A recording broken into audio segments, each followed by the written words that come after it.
Hi, welcome to week 6 of our Fall Harvest Quilt Along, and we are just about done. After we get through this week, we're going to be sewing up our last 2 vegetables, and all we're going to worry about doing next week is sewing the quilt top together. And I will have next week, I'm going to be sharing some different quilting ideas that you could do on your quilt. I'll have some that are an all-over design. I'm going to do some easy custom quilting done, and then I'm also going to go ahead and share the quilting plan that I put on our original Fall Harvest quilt if you want to be super ambitious. So I will have those all ready to go as you finish it up next week and get your top all done and get ready to finish. So let's get going.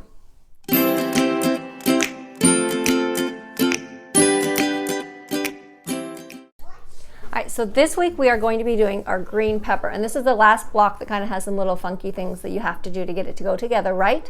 And then we're also going to be finishing up our 2 eggplants, and those just have the squares on the corners, so there's nothing to worry about there. Alright, so as you can see, I've got the green pepper laid out here. The top corners on this piece are the squares. The bottom one, this is a rectangle, but it's just going to be the regular rectangle where you're going from corner to the mark on the bottom to the corner on the top. So that's going to be the rectangle one that we've dealt with. The one part that I want to make sure to show you is this little stem at the top. The way that this one's going to go together is you're going to have the long piece in the middle, the green piece in the middle, the long piece on the left, and the short piece is going to be on the right. And how you're going to sew these on is you're going to line them up. This one, the long piece is going to be pointing down, and the short piece is going to be pointing up. Then what you're going to do is you're going to sew from this top corner down to where they meet on the green. So you're just going to be drawing a line to where they meet right here with the green ends. And then the same thing over here. It's going to be going from this bottom corner up to the top corner where it meets the green. I didn't draw a very good line on this one. So then when it's done, after you've trimmed it, it's going to fold out and make a nice long strip. You can see that's going to fold out with those angles for that stem in the middle that we want. So that's how you're going to put the stem together. So I'm going to sew that together, add it to my different pieces, get them all sewn together, and then we will be just about done with the entire quilt.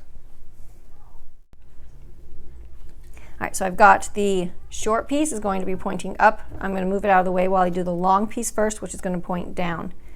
And so from, like I said, where the bottom corner of the green to the top corner of the white.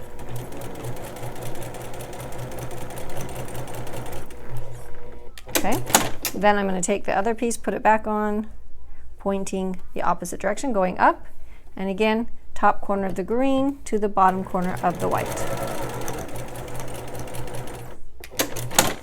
And that is done. All right, now I'm going to go ahead and sew the bottom half because it has the rectangle. Just double check that, make sure that it is opposite corners, lined up from corner to the mark, and then sew on the line. And this is going to be just how we did them in that original with the vegetable that I can't remember, the very first one that we did, the potato. It's just like the potato, not worrying about any extra marks like we did with the carrots. And then sew this last corner square.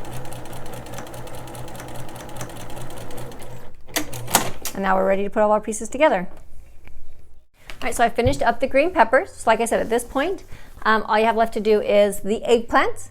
Make sure, and then if you have a little bit of extra time, you can start making sure that you've got borders on them or put them together in their sets if you haven't done that already. And come back for next week. All we have left to do is to sew all of the vegetables together and your entire quilt top is done. So if you have any questions at all as you're finishing up these last couple of vegetables, don't forget to reach out to us, send us an email, send us a DM on Instagram. We will definitely answer you and help you through if there's anything that comes up. And we will come back next week and get everything completely done. See you then.